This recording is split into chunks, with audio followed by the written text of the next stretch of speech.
दूसरा कौन? वशाबुन नशा फी इबादत रब्बिही, दूसरा वो नौजवान जो अपने रब की इबादत में लगा हुआ है, अपने रब की इबादत में, उसने सब कुछ भुला दिया अपने रब की इबादत। नौजवान शाबुन नशा फी इबादतिल्लाह, इसका मतलब क्या है? अल्लाह ताला को जवानी की इबादत ज्यादा पसंद है। बुढ़ापे में तो सभी इबादत करने लगते हैं, बच्चों की शादी हो गई, अब सब हो गया, अब जा रहे हैं हज करने, सबसे निबट गए, अब चलो हज करें आए। अब हज करके आए तो अब अल्लाह अल्लाह करने पहुंच गए मस्जिद में। पूरी जवानी तो खुराफातों में गुजार दी। अब जब 2-3 साल के मेहमान रह गए, खूसट बुढ़े हो गए, सही से जबान चलती नहीं है, हाथ पैर उठ नहीं रहे, अब जा रहे हैं अल्लाह ताला की इबादत करने। मैं ये नहीं कह रहा हूं कि ये इबादत अल्लाह को पसंद नहीं, लेकिन नौजवानी की इबादत ज्यादा पसंद है।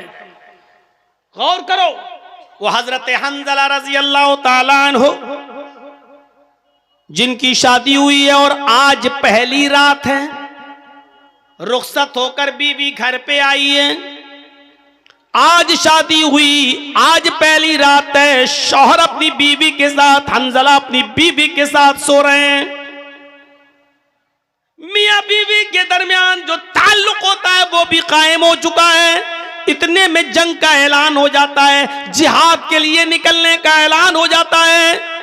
हजरत हंजला उसी कंडीशन में कि अपनी बीवी से मिले हैं, अभी गुस्ल नहीं किए, ऐलान जिहाद सुनते हैं, अपना घोड़ा खोलते हैं और जिहाद के लिए निकल जाते हैं। बीवी कहती है, आए मेरे प्यारे शौहर, मैं तुम्हें रोक तो नहीं रही हूं, जिहाद फर्ज है, तुम्हें जाना भी चाहिए, लेकिन कम से कम गुस्ल तो कर लो, नहा तो लो। अभी आपने मेरे साथ सोहबत की है, मेरे साथ हम बिस्तर हुए हैं और फौरन मैदान जिहाद में जाने लगे हैं, कम से कम आप गुस्ल तो कर लो। फरमाया, आए मेरी बीवी, ऐलान नहीं सुना है, ये निदाई, ये आखिरी आवाज है। इस आवाज को सुनने के बाद कोई शख्स भी अब थोड़ी देर भी अपने घर में नहीं रुक सकता है। मेरी बीवी, मैं गुस्ल के लिए कैसे रुक जाऊं कि ये आखिरी निदा आ चुकी है कि अब कोई भी अपने घर में ना रुके, मैं फौरन निकल रहा हूं। अल्लाह मेरे दिल के हाल को जानता है, अल्लाह मेरी दिल की नीयत को जानता है। उठे, घोड़ा खोला और दौड़े और चले गए मैदान जंग में, लड़े, कई काफिरों को कत्ल भी किया, लेकिन उस जंग के अंदर खुद भी शहीद हो गए, शहीद हो गए।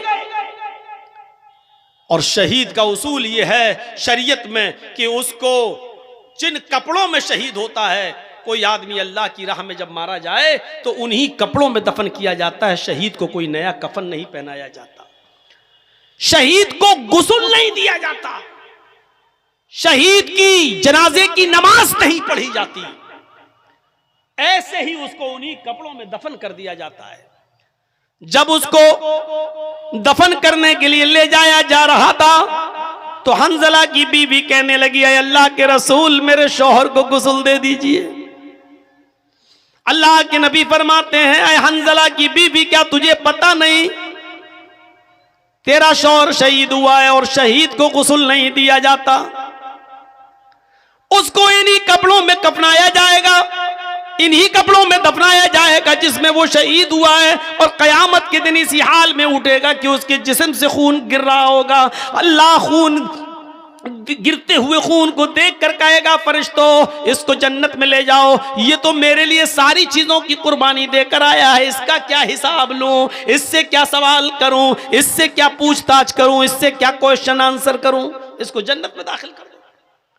हंजला की बीवी कहती, अल्लाह के रसूल, मैं कैसे बताऊं, इन्नल्लाह ला यस्तही मिनल हक, अल्लाह ताला हक बात से नहीं शर्माता है। मेरी शादी हुई थी, हंजला ने मेरे साथ रात गुजारी थी और मेरे साथ सोहबत की थी, और जब आखिरी ऐलान सुना तो बगैर गुस्ल के वो निकल गए और जिहाद करने लगे।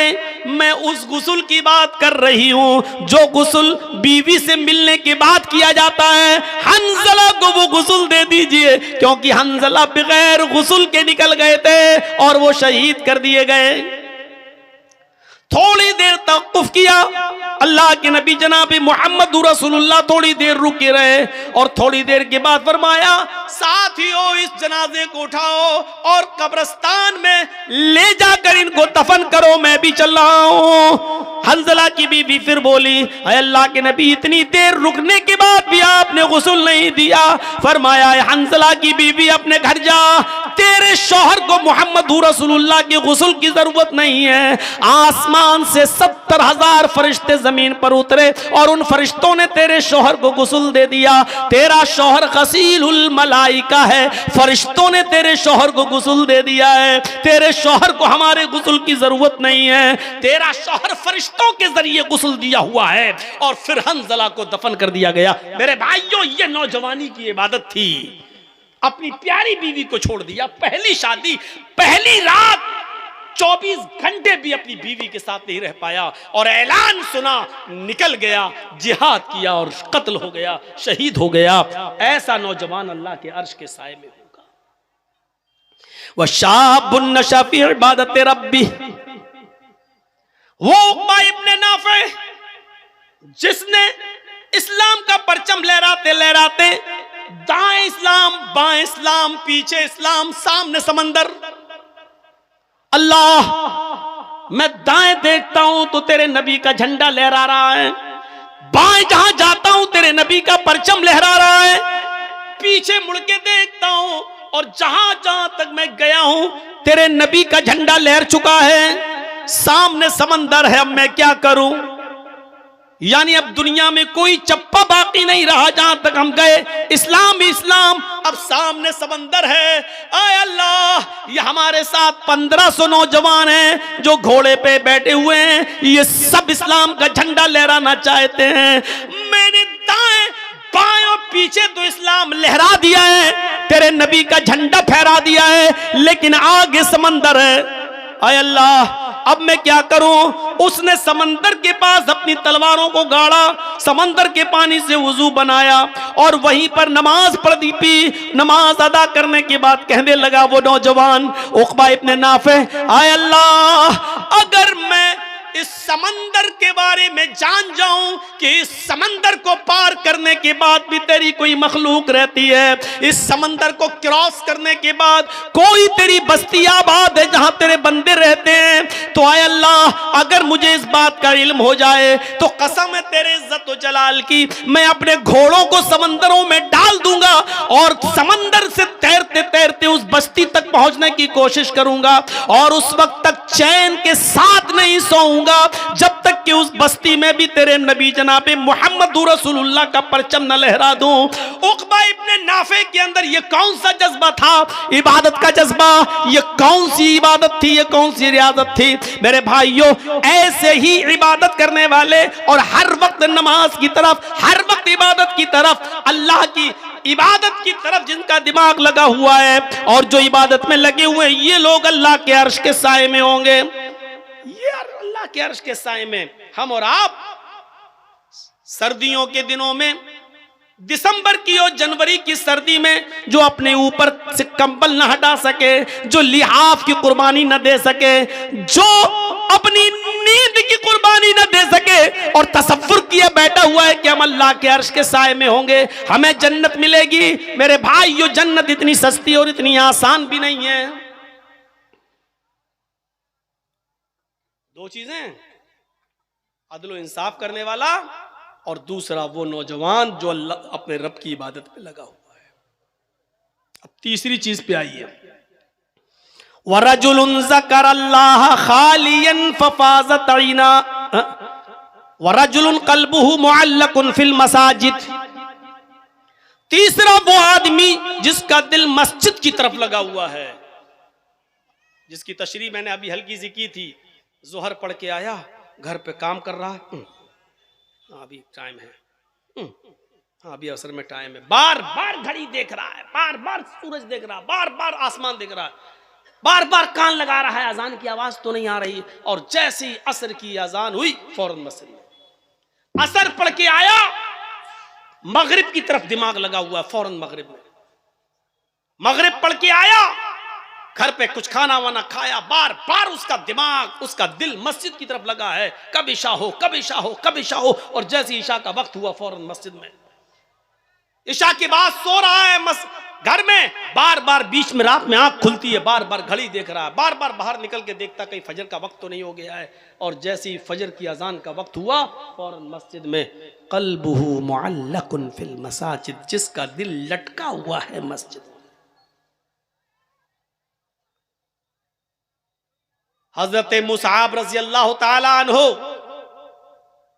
आमिर इब्ने अब्दुल्लाह इब्ने जुबैर का वाकया नकल करते हैं। हजरत मुसअब इब्ने उमैर हजरत आमिर इब्ने अब्दुल्लाह इब्ने जुबैर का वाकया नकल करते हुए कहते हैं कि वो सख्त बीमार, आखिरी सांसें ले रहे हैं, काफी कमजोरी और जिस्म में उनकी नकाहत है, कमजोरी है। और इतने में उनके कानों में अजान की आवाज जाती है। और नोट कीजिएगा, ये मगरिब की अजान है, मगरिब की अजान की आवाज उनके कानों में जाती है। अल्लाहु अकबर, अल्लाहु अकबर। अजान की आवाज सुनते ही आमिर इब्ने अब्दुल्लाह इब्ने जुबैर कहते हैं अपने घर वालों से, मुझे उठाओ और मस्जिद की तरफ लेकर चलो। बच्चों ने कहा, रे आपकी हालत देखिए क्या है, आप नहीं जा सकते, आप लेटे रहिए, ऐसे ही लेट के नमाज पढ़ लीजिए। आमिर इब्ने अब्दुल्लाह इब्ने जुबैर का जो जवाब था वो सुनिए। कहते हैं कि मेरे बच्चों, मैं अल्लाह के दाई की आवाज पर लब्बैक क्यों न कहूं। अल्लाह की तरफ बुलाने वाला दाई दावत दे रहा है नमाज की, मैं उसकी दावत पर लब्बैक कैसे न कहूं। मुझे थोड़ा सा सहारा दे दो, मुझे उठा दो और मुझे मस्जिद तक पहुंचा दो। बीमार हैं, आखिरी वक्त है, अभी आपको पता चल जाएगा उनका आखिरी वक्त भी है, किस कंडीशन में है वो। जब उन्होंने जिद की कि मेरे बच्चों देखो, कयामत के दिन में तुम सबका गरिमान पकड़ूंगा अगर तुमने मुझे मस्जिद में नहीं पहुंचाया। ये अजान की आवाज मेरे कानों में पड़ गई। अब अल्लाह के दाई की आवाज पर लब्बैक कहना जरूरी है, मुझे मस्जिद में जाना है। अब उनकी जिद के आगे उनके बच्चों ने उनको उठाया। मोहल्ले के 2-4 लोग और आ गए, उन्होंने भी सहारा दिया और घर में किसी तरीके से उनको वुजू करवाने के बाद मस्जिद में दाखिल कर दिया। वो मस्जिद में दाखिल हो जाते हैं और जमात के साथ मगरिब की नमाज पढ़ने लगते हैं। और जब नमाज पढ़ते हैं तो आप अंदाजा लगा सकते हैं कि मगरिब की 3 रकातें होती हैं। वो बैठकर नमाज अदा कर रहे हैं। अभी 1 रकात ही वो नमाज अदा कर सके कि 1 रकात नमाज पढ़ने के बाद उनका इंतकाल हो जाता है। वो उसी मस्जिद के अंदर 1 रकात नमाज पढ़ने के बाद इंतकाल कर जाते हैं। अब आप अंदाजा लगा सकते हैं कि वो कितने बीमार रहे होंगे। इतनी बड़ी बीमारी के बावजूद वो ये कह रहे हैं कि अजान की आवाज जब मेरे कानों में पहुंच गई है तो फिर मैं अल्लाह के दाई और अल्लाह की तरफ बुलाने वाले आदमी की दावत पर मैं लब्बैक कैसे न कहूं, उसकी आवाज पर मैं लब्बैक क्यों न कहूं। लिहाजा मुझे वहां तक पहुंचाओ। और पहुंचाया गया और 1 रकात पढ़ी और इंतकाल कर गए। इनका दिल मस्जिद की तरफ लगा हुआ था। रजुलुन कल्बुहु मुअल्लकुन फिल मसाजिद। ये है अजान हो रही है लेकिन मुझे मस्जिद में पहुंचाओ, अजान हो रही है मस्जिद में पहुंचाओ। यहां अजान होती है, हम लोग चाय पीते हैं। यहां अजान हो रही है, हम लोग बाजारों में सब्जियां खरीद रहे हैं। यहां अजान हो रही है, हम लोग अपने कारोबार में लगे हुए हैं। यहां अजान हो रही है, हम अपने बैंक में नौकरी कर रहे हैं। यहां अजान हो रही है, हम अपने बिजनेस में लगे हुए हैं। यहां अजान हो रही है, हम अपने खेतों में लगे हुए हैं, अपने कारोबार में लगे हुए हैं। और तसव्वुर है कि हम जन्नत में जाएंगे। अरे अल्लाह के अर्श का साया नहीं मिलेगा, जन्नत तो बहुत दूर की बात। अल्लाह के अर्श का साया भी नहीं मिलेगा। इमाम बगवी ने अपनी मशहूर मायानाज किताब सियर के अंदर उबैदुल्लाह अल कवारीरी का एक वाक़या नकल किया है कि वो शाम बसरा के रहने वाले थे। बसरा के उनके घर कोई मेहमान आ गए। वैसे तो वो 5 वक्त की नमाज में पहली तकबीर में मस्जिद में रहते थे, लेकिन आज उनके घर में कोई मेहमान आ गया। मेहमान की देख रेख खातिर मदारात की वजह से उसको खाना वाना खिलाने में थोड़ी सी देर हो गई, इतनी सी देर हो गई कि ईशा की अजान के बाद जमात मस्जिद में हो गई। वो अपने मेहमान को खाना खिलाने के बाद मस्जिद की तरफ गए तो क्या देखते हैं कि मस्जिद से लोग नमाज पढ़ के वापस आ रहे हैं। पूछा कि क्या हुआ? का जमात हो गई। वो दूसरे मोहल्ले में गए कि वहां जाकर शायद नमाज मिल जाए, जमात मिल जाए, लेकिन दूसरे मोहल्ले में जाते तो क्या देखते हैं कि उधर भी जमात हो चुकी है। उन्होंने बसरा की आसपास की जितनी मस्जिदें थी कोशिश करके देख लिया कि कहीं जमात मिल जाए, क्योंकि जमात का सवाब अकेले नमाज पढ़ने से 27 गुना ज्यादा दर्जा रखता है। इस सवाब की उम्मीद में वो जाते हैं कि नमाज अदा कर लो, जमात मिल जाए, लेकिन उनको बसरा की किसी मस्जिद में ईशा की जमात नहीं मिली। तो फिर वो अपने घर आ गए और अपने घर पर उन्होंने जाए नमाज बिछाई, मुसल्ला बिछाया और ईशा की नमाज वो पढ़ने लगे। जब वो एक मर्तबा 4 रकात ईशा की पढ़ चुके तो कहने लगे कि ईशा की नमाज जमात के साथ अगर मैं पढ़ता तो 27 गुना दर्जा मिलता, 27 गुना सवाब मिलता, तो क्यों नहीं मैं जमात के सवाब को पहुंचने के लिए ईशा की नमाज को 27 बार पढ़ लूं। अगर मैं 4 रकात करके 27 मर्तबा अगर मैं नमाज पढ़ूंगा तो हमें जमात का सवाब मिल जाएगा। तो उन्होंने अपने घर में ईशा की नमाज को 27 मर्तबा पढ़ा, 27 बार। 4 रकात फिर हो गई, चलो अब दोबारा खड़े हो गए, फिर 4 रकात, फिर तीसरी बार खड़े हो गए। उन्होंने ईशा की नमाज को कितनी बार पढ़ा? 27 बार। उसके बाद मुतमईन हो गए कि अब मुझे जमात का सवाब मिल गया, यानी इंशाअल्लाह जो जमात मुझसे छूटी है उसके बराबर सवाब मिल जाएगा। इसके बाद जब बिस्तर पे सोने गए, अल्लामा बगवी, इमाम बगवी सीयर में नकल करते हैं, जब वो बिस्तर पर लेटते हैं तो ख्वाब में देखते हैं कि वो घुड़सवारों के साथ दौड़ रहे हैं। एक कौम है, एक कुछ लोग जो अपने अपने घोड़ों को दौड़ा रहे हैं, मुकाबला कर रहे हैं। उबैदुल्लाह अल-क़वारीरी भी उस कौम के साथ अपने घोड़े को दौड़ा रहे हैं और क्या देखते हैं कि सारे लोग आगे आगे जा रहे हैं, सबके घोड़े मुझसे आगे दौड़ रहे हैं, मेरा घोड़ा सबसे पीछे की तरफ है। मेरे घोड़े से आगे एक और आदमी है, वो भी अपना घोड़ा दौड़ा रहा है। मैं उससे भी आगे निकलना चाहता था कि मैंने अपने घोड़े को एड़ लगाई, मैंने अपने घोड़े को ठोकर मारी, मैंने अपने घोड़े को कोड़ा मारा कि आगे निकले। तो मुझसे आगे जो सवारी था, मुझसे आगे जो घुड़सवार था, वो कहने लगा, आए उबैदुल्लाह, अपने घोड़े को एड़ मत लगाओ, अपने घोड़े को कोड़ा मत मारो, मुझसे आगे निकलने की कोशिश न करो। आए उबैदुल्लाह, तुम हमारे बराबर नहीं आ सकते हो, हमसे आगे निकलना तो बहुत दूर की बात, तुम कितना भी नया घोड़ा ले लो, अच्छे से अच्छा घोड़े पे बैठ जाओ, लेकिन तुम हमारे घोड़े से आगे नहीं निकल सकते। उबैदुल्लाह अल-क़वारीरी कहते हैं कि आखिर तुम ये बात कैसे कह रहे हो, मेरा घोड़ा तुम्हारे घोड़े से अच्छा है और फिर भी हम तुम्हारे घोड़े से आगे नहीं निकल पाएंगे, आखिर वजह क्या है? तो वो शख्स कहने लगा जो मुझसे आगे था, आए उबैदुल्लाह, तुम हमसे इसलिए आगे नहीं निकल सकते क्योंकि ईशा की नमाज हमने जमात के साथ पढ़ी है और तुमने ईशा की नमाज जमात के साथ नहीं पढ़ी। 27 मर्तबा नमाज पढ़ने के बाद भी वो दर्जा नहीं मिला जो जमात के साथ नमाज पढ़ने का मिलता है। वरजुलुन क़ल्बुहु मुअल्लकुन फिल मसाजिद, तीसरा वो आदमी मस्जिद, जिसका दिल मस्जिद की तरफ लटका हुआ है, वो आदमी अल्लाह के अर्श के साए में होगा।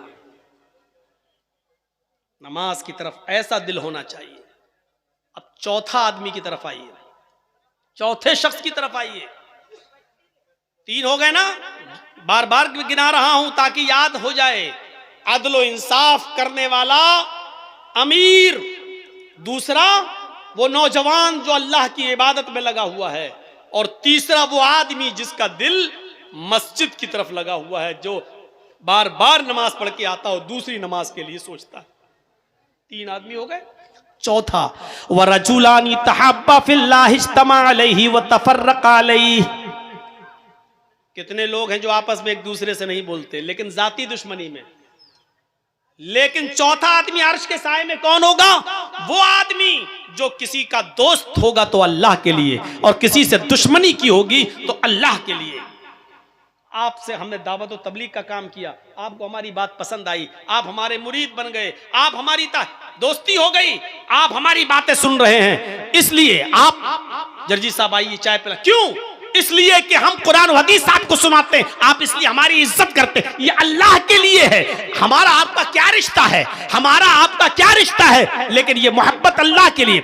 और अगर हमने कोई बात बताई और आपको बुरा लगा और आप खड़े होकर कहने लगे हटो, तुम जैसे 50 मौलवी आते हैं, मैंने भी तुमसे बोलना छोड़ दिया, तो ये भी अल्लाह के लिए। क्यों? क्योंकि मैंने कुरान सुनाया, तुझे बुरा लग गया है और तुझे अच्छा नहीं लगता है। नहीं बताऊंगा आज के बाद तुझे बात, तुझे अगर तकलीफ हो रही है मेरी बात से तो नहीं जाऊंगा तेरे पास। तो अब हमने तुझे जो छोड़ा है वो भी अल्लाह के लिए, क्योंकि और कोई वजह नहीं। अगर ये चीज है हमारे और आपके अंदर, किसी से दोस्ती है तो अल्लाह के लिए, और किसी से दुश्मनी है तो वो भी अल्लाह के लिए, तो ऐसा शख्स भी अल्लाह के अर्श के साए में होगा। अगर हम आपको छोड़ रहे हैं तो अल्लाह के लिए है, तब तो ठीक है। लेकिन आपको हम इसलिए छोड़ रहे हैं क्योंकि आपने मेरा पैसा मार लिया, आपने मेरा हक मार लिया, आपने मेरी जमीन और जायदाद पर कब्जा कर लिया, आपने हमें गाली दी, इसलिए हम आपको छोड़ रहे हैं। तो ये लड़ाई नहीं है। मोहल्ले वालों को, गांव वालों को चाहिए कि सुलह करा दें, मिलवा दें। क्योंकि कोई मुसलमान किसी मुसलमान से अगर 3 दिन से ज्यादा बात नहीं करता तो उसकी नमाज, उसकी रोजा, उसकी कोई फर्ज और कोई नफिल इबादत अल्लाह के यहाँ कबूल नहीं होती है। दोस्ती करो तो अल्लाह के लिए और दुश्मनी करो तो अल्लाह के लिए। किसी से दोस्ती हो तो अल्लाह के लिए और दुश्मनी हो तो अल्लाह के लिए। हजरत अली रज़ी अल्लाह तआला अन्हु एक यहूदी से लड़ रहे थे, तू मुझे मार दे या मैं तुझे मार दूं, चल, दोनों में लड़ाई हो रही, दोनों चल, तू तलवारें दोनों नहीं, हाथ से कुश्ती हो रही है। लड़ते लड़ते लड़ते लड़ते कभी अली ऊपर कभी अली नीचे, कभी यहूदी ऊपर कभी अली नीचे, कभी अली ऊपर यहूदी नीचे। मेरे भाइयों, इस तरीके से लड़ाई होते होते एक मौका आया कि हजरत अली ने यहूदी के सीने पर चढ़कर उसका गला दबा दिया और पकड़ के कस के और जोर से उसका गला दबाने लगे। यहूदी ने अपने मुंह में थूक जमा किया, ऐसा करके, और थूक दिया हजरत अली के मुंह पर। हजरत अली ने ऐसे थूक को साफ किया और गुस्सा आया हजरत अली को और ज्यादा, कमीना थूक रहा है, और कस के उसको दबाना चाहा। अभी तो जब दबा रहे थे, लेकिन जब उसने थूका तो और गुस्सा आ गया। लेकिन जब और गुस्सा आया तो उसको छोड़ दिया, कहा चल भाग जा, मैंने तुझे छोड़ दिया। वो पैरों पे गिर गया, कहने लगा अमीर आय अली, मेरी समझ में नहीं आ रहा, मैंने जब थूका तो देखा आपके चेहरे पर कि आपको और गुस्सा आया।